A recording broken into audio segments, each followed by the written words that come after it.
الله على روحك. بس حرام ماما، حرام حرام واحد. ألقت مفارز الشرطة في منطقة حي العامل اليوم في بغداد القبض على الموديل عسل حسام والمثيرة للجدل، والسبب مجهول حسب ما هم يقولون.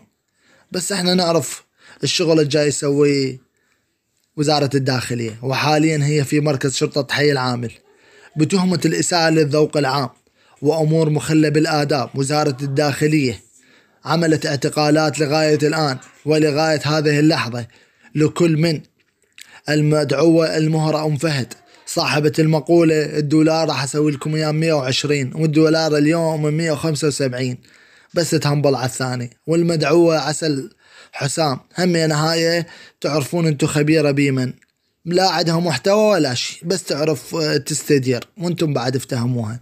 والمدعو حسن صجمة هذا البرميل ما طرشي اللي يستضيف الناس ويجيب شكو ناس طالعة عن الطريق ويجيبهم ويسويهم لقاءات، ويجيب بنات على مود يطشن براسه.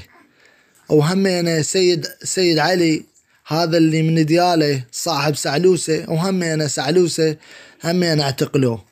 اثنيناتهم تعرفون سالفة القطعة مال البلوك اللي شلعوا قلب العالم بيها، وأحسن قرار سووه أنه اعتقلوا هيك نماذج وهيك شلة. الداخلية تعتقل حسن صجمة بتهمة نشر المحتوى السيء ونشر الفيديوهات المخلة بالآداب العامة. والله أتمنى ويعني واحد يفرح لما يشوف أنه وزارة الداخلية جاي يسوي هيك شغل، لأن العالم وانتم مثل ما تشوفون البنات طلعن عن الطريق بسبب هاي الشغلات.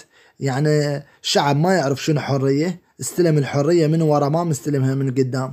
وانت ذا شلون تريد تفتهمها افتهمها.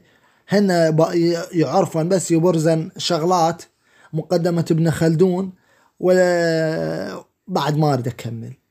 اذا شفت الفيديو للأخير لا تنسى تشترك.